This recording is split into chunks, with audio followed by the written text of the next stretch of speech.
para naman sa side ng Team Million Disciples, target ban. While they will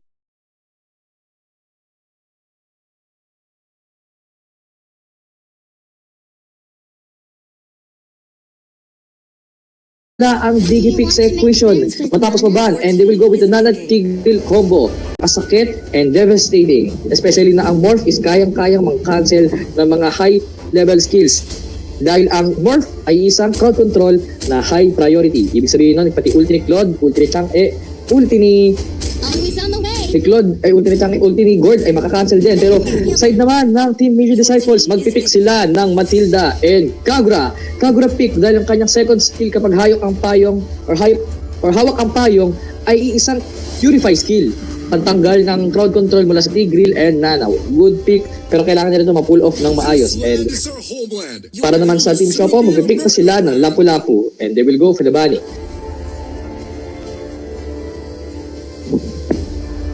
Makikita natin dito na naghintayan na ng ban para naman sa side ng Team Siopaw.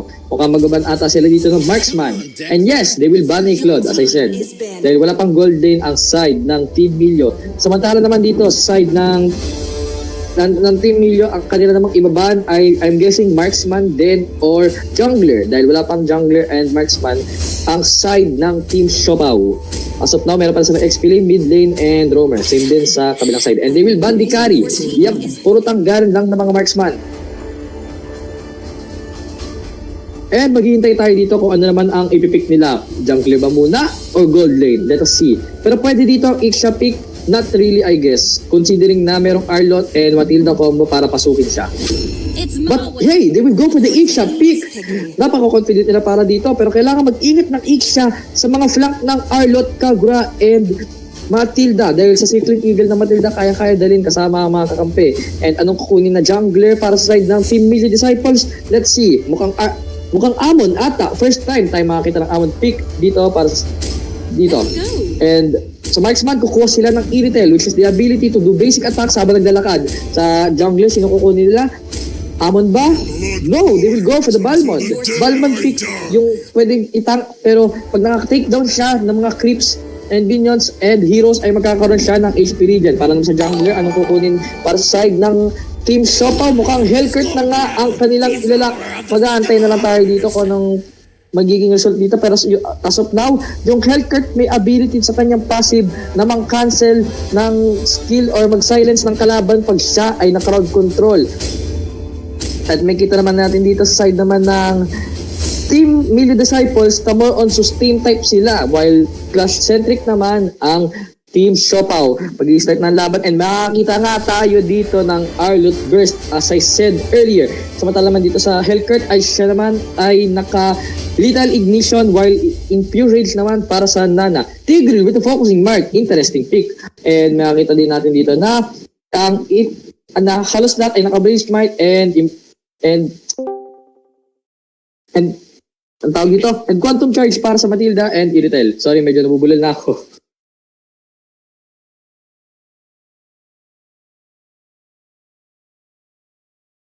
Alright, let us see na lang kung ano mangyayari. May mga nagko-comment pa ba? So now, wala pa, pero maghihintay tayo.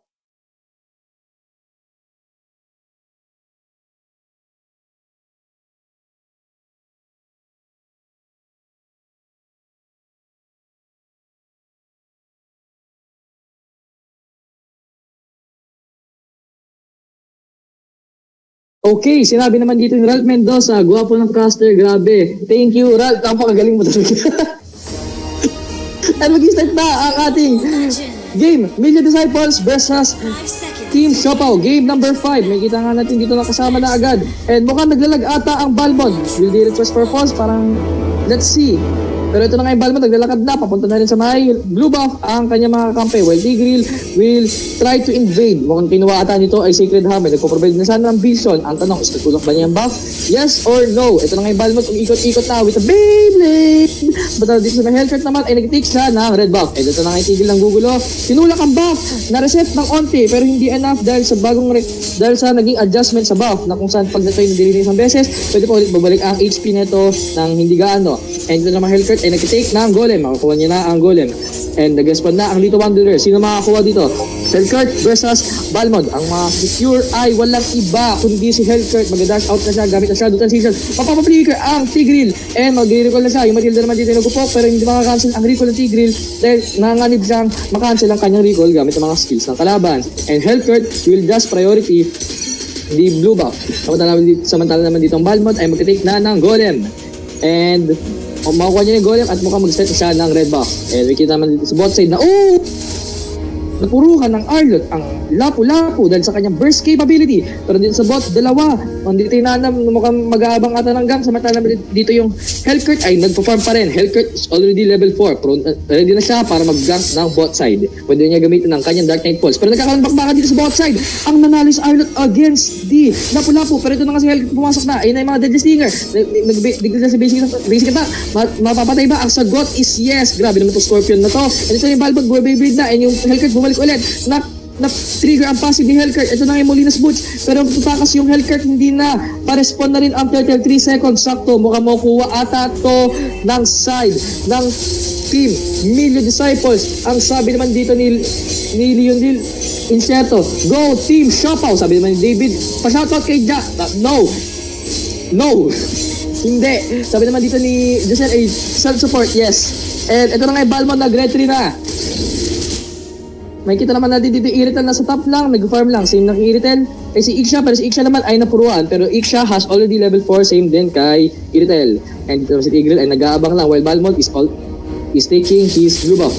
While Hellcurt is just taking the Golem. Pero ito naman si Matilda nagpo-provide ng vision, nagpo-poke gamit ang mga wisp, and napakasakit naman ng damage na yun. Pero ito nga si Hellcurt babalik, pero nag-circling eagle na si Matilda. Pinasok niya na. Ang tanong is mapipitas ba yung Tigreal? The answer is kind of, pero hindi. Makakatama siya, mapapabreaker ang Matilda, and yung Hellcurt na nga nag-Dark Knight Pulse. Grabe yung Scorpion, napakadis tumakbo. Sabi nyo, and low HP and mana si Ixia. Kailangan niya mag-ingat dito, pero ito na si Balmond pasok na. Gagamit na ng grabe. Pero makakalis si Balmond. Grabe naman yung guiding wind. Makakataka siya sa may range ng Torre. Makakalit si Balmond ay makakatake down din ng kill. Mukhang ang nanalo as of now is Team Milio Disciples. Pero Hellcurt gawa ng Deadly Transition. Makakatakas. Nope. And ito na nga yung Iritel kumukuha na ng third plating. Tapos dito sa bot side is napuruhan na ni Lapu-Lapu si Arlott. Low HP ang isang Arlott damage. Kailangan dito mag-ingat ng Arlott damage para hindi siya mapitas-pitas agad-agad. And ito na nga po, mukhang nag-respond na ang blue ng Team Siopaw while Team Red nag-respond na ang kanilang red buff. Samantala naman sa top side, kasama pa rin ng Tigreal ang isang Ixia. Mukhang hindi nila hayaan na makapag-item ng basta-basta tong Iritel. Pero as of now, mukhang lamang. Pero yung Hellcurt, gumamit na ng Dark Knight Pulse. Dumili pa paligid. Pero ito na nga, na-clear naman ang Minion Wave. Mukha naman walang mangyayaring dunk. And place it muna. Pero ito naman si Balmond ay kumukuha ng Minion Wave. Nagka-cut kasama ang Iritel para makapagpunta agad sa my turtle. Which is pero sa bot side, may nangyayaring clash.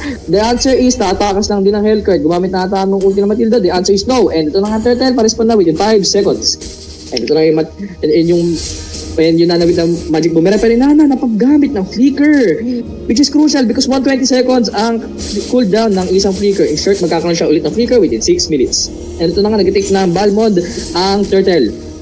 Samantala na dito yung Arlott ay nakapwesto na. Lahat sila nakapwesto, samantalang Hellcurt ay mag-take na lang ng red buff. Mukhang play safe muna sila.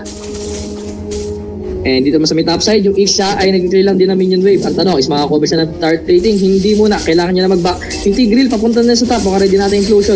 Balmond will just secure the turtle as of now, pero yung Ixia nag-full barrage na. And pinasok ng Hellcurt gamit ng Dark Knight Pulse sinulak, gamit implosion, and yung Sacred Hammer. Mapipitas nila ang Ixia, which is crucial. And mapipitas din nila Matilda. Nakakuha naman ng trade ang side ng Team Siopaw.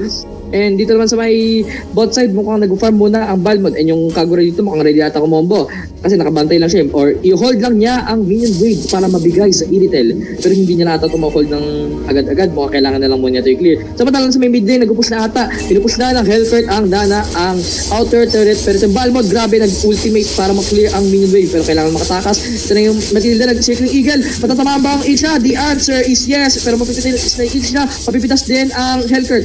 And ito na yung Tigreal running for his life. And as of now, nakakuha ng 2-4-0 ang trade para naman sa side ng Team Milio Disciples. Grabe naman mga disciples mo, Sir Milio.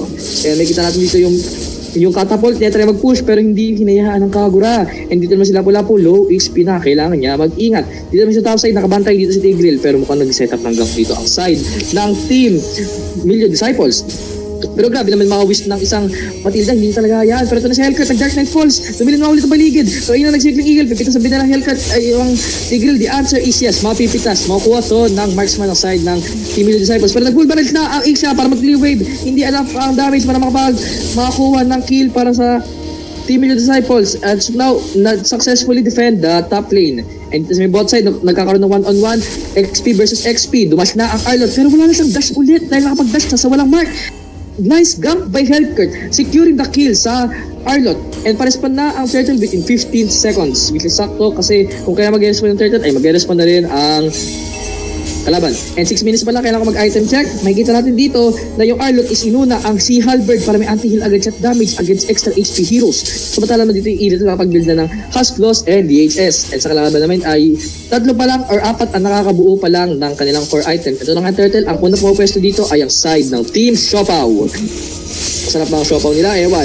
Pero ito na nga, yung Tigreal sumulak, tapos naglagay ng Molina, nag-Dark Knight Falls na rin, dumili ng paligid, turn up the switch, huli dalawa gamit implosion, pero tatama ng Molina, Blitz, and may kuha ng Arlot ang kill, double kill para sa side ng Team Million Disciples. Mababaligtad pa nila ang set ng isang Tigreal. Ang makakasecure ng turtle ay walang iba kundi si Nana. Grabe naman yung kanyang Molina Blitz or yung kanyang magic boomerang with the steal, crucial steal ng isang turtle.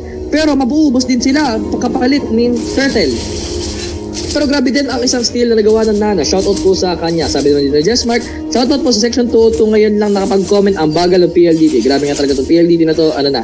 Anyways, makikita natin dito na magkasama ang Matilda and Iritel. Mukhang i-assist lang na Matilda ang Iritel para mapush ng top side. Pero yung Hellcat, nagdilim na ang paligid. Hindi alam ng Million Disciples kung ano mangyayari, pero alam nila na hindi gagang ang Hellcat at pupupush ng Iritel ang top side. Hindi enough ang Dark Knight Falls para matakot ang Iritel para tumigil sa push. Pero ito naman si Hellcat, nag-detect muna ng red buff. Samantala naman dito si Balmond ay mukhang mag-clear muna ng minion wave. Pinupuruhan ang isang Nana. Napakasakit. Pero ito nga ito si Kagura kung combo na. Flame shot. Grabe naman yung vengeance flame shot ng isang Arlot para ma-secure ang kill against ni Nana. Ito na nga, yung minion, yung mid lane ay mapupush nila. Sakto, buhay pa rin ang minion. Ito na nga, nag-circling eagle na ang isang Matilda. Makakataka siya, makakanakap. Pero ito na nga, nag-full barrage ang isang Ixia. The answer is no. Wala kang matatamaan sobra as of now. Makakaligtas ang side ng Team Million Disciples. Sabi dito ni Ate Jackie Lou Arias, go Team Siopaw! Team Siopaw kayo yan. Makakambak niyo pa naman to as long na mahanapan nyo ng butas ang side ng Team Million Disciples. And as of now, around 30 seconds pa respond na ang kauna-unahang Lord para sa game number 5. And makikita natin dito na sa bot lane, nagpalit na ng lanes ang Iritel, ang Arlot. Dahil sa sobrang item na ng Iritel, kaya-kaya na may pagpalagan. Pero ito na nga si Kyle, ito na nga si Lapu-Lapu, nag-Bravest Fighter na. Pero ito na si Tigreal with the Sacred Hammer, mag-ulti ba siya? The answer is no, hindi niya itutuloy yung implosion. Pero ito na si Lapu-Lapu, gumamit na ng Bravest Fighter para makatakas. Yan na, tatangos na. Pero tatamaan siya ng ultimate ng Balmond. Grabe naman yung true damage count. Ito na si Kagura, apat sila dito sa bot. Mukhang natitikpatan nila yung kill para sa Lapu-Lapu. The answer is no, hindi na makatik ng kill. Pero itong Hellcat, gumagawa ng pangarap ang isang Hellcat, mukhang mag-take na siya ng kauna-unang Lord. Dahil lahat ay nasa bot as of now. Pero gagawa na lang na trade ang side ng Team Million Disciples. Kukunin nila ang turret sa may bot side. And makukuha ba ng red side ang Lord? The answer is yes. Team Siopaw will take the first Lord. Pero naman rumes po na ang Arlot and Matilda combo. Take down agad lahat. Napakasakit naman na damage ng Arlot damage. Eh makita natin na basag na rin ang inner turret sa may bot side. Yung Lapu-Lapu gumamit na rin ng kanyang Bravest Fighter na flicker, pero pinupura pa rin. Yung Nana gumamit ng Molina's Boot para hindi na tumuloy ang Balmond sa pagpupok. Pero ito na nga yung Lord, nag-respond na sa may mid lane.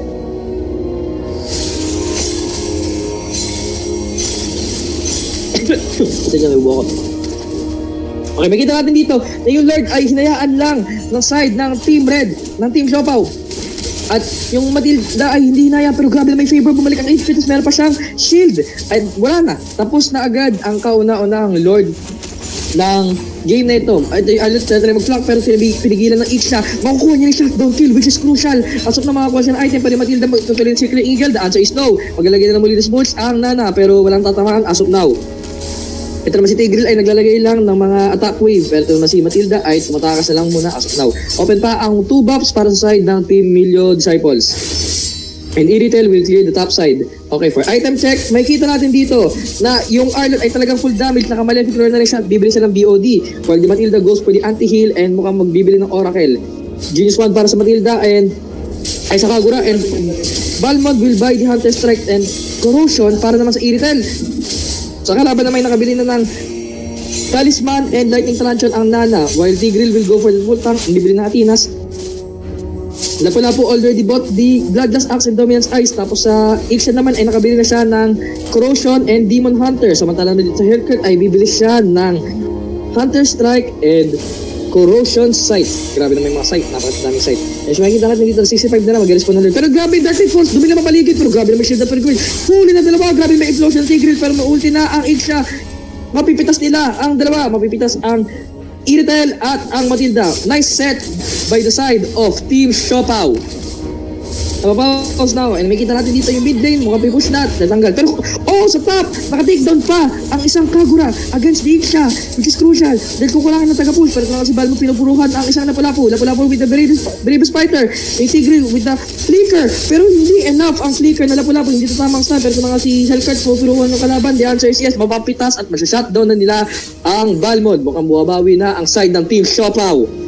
And makikita natin sa mid lane na mapupush na rin nila. Wala nang inner turret ang side sa mid lane ng Team Milio Disciples. 15 seconds para sa susunod na Lord, in which enhance na ito dahil 12 minutes and above na.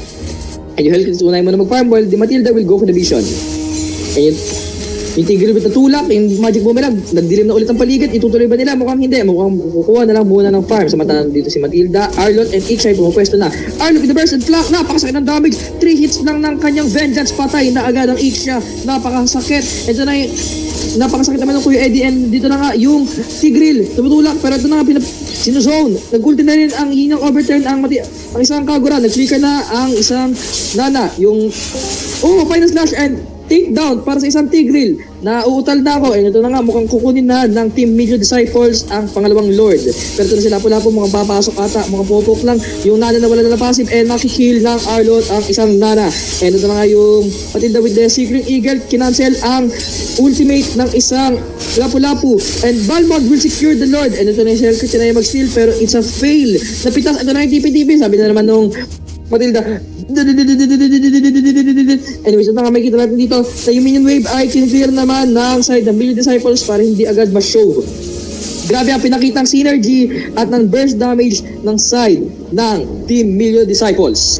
E makikita dito natin mid lane is natalin nila push, which is success. Natanggal na nila ang mid lane talent. And dito na sa may inhibitor na lang ang natitira para sa mid and the bot side. Pero yung Iritel gumagamit na ng kanyang pokes with the strafe and yung roar. And nakita natin dito yung Lord is pa-respawn at pumunta na sa bot side. Bot side ang pupuritiriyahin ng Lord.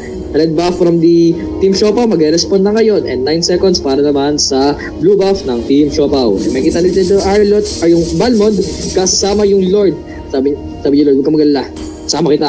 And si Arlott mukhang magtalim mag-push dahil napakasakit ng kanyang damage, masakit din ng kanyang basic attack. And makita natin dito, natunaw agad ang inner turret. Puro inhibitor na lang natin dito sa side ng Team Siopaw. Pero ito na nga yung Lord, lumampas na si Balmond. E na si Hellcat, dumili mo paligid para mag-zone. Tutuloy ba nila yung push? Hindi, mukhang mag-dep na lang muna sila. Kailangan dito humalo ang Tigreal na napakagandang implosion para makapag-set ng comeback. Pero as of now, kailangan nasa defending side pa lang muna sila. Tigreal has already bought the antique Kiras. E makikita rin yung full barrage pero walang mahuhuli ang Ixia. Pagagamitan na lang muna ito pang defense. Pero ito nga si Hellcat ay gumagamit ng kanyang mga deadly stinger para maklear ang minion wave. Dito na sa top side ay gumagamit na ng mga skills ang side ng Team Siopaw. Pero Tigreal with the flicker, implosion, mahuhuli ang dalawa. Pero makatakas din gamit ng skills ng Kagura, yung Rush Umbrella Free, pero sinaba, anak ulti ng Balmond, napakasalit. 3-man yun ng overturn. Lalabas is mega kill. Oh my god, wipe out para sa side ng Team Milio Disciples. Sabi TV ni Balmond, sabi niya. Ito na nga si Arlott, nakabili na ng Hunter Strike. Ito na si Balmond, nagkakat, napakayabang nila. Andiyan na siya, sabi niya, pre, pigaw HP. Tapos ikot na, Beyblade! Mapus niya yung top side. Pack with the ultimate. Ito na yung Iritel, may end ba nila to? Parang the answer is yes. Ito na, nag-picker na yung Matilda. Yun na, nagyayabang na. And we will see that Team Milio Disciples will take game number 5. Sila ang mag-a-advance sa next round. Congratulations! Okay, and makita natin dito sa post-game stats na napaka-dominating and lahat sila gold. Makita natin dito, irital yung MVP dahil sa kanyang damage dealt. And makita din natin dito na maganda rin ang performance ng isang Arlott para i-dominate ang early game. And Kagura with the 3-man, yun yung overturn, napaka-crucial para mabaligtad nila ang set ng isang Tigreal. Congratulations ulit para sa side ng Team Million Disciples and nice game naman para sa side ng Team Siopaw. Magbabalik tayo para sa Game 6.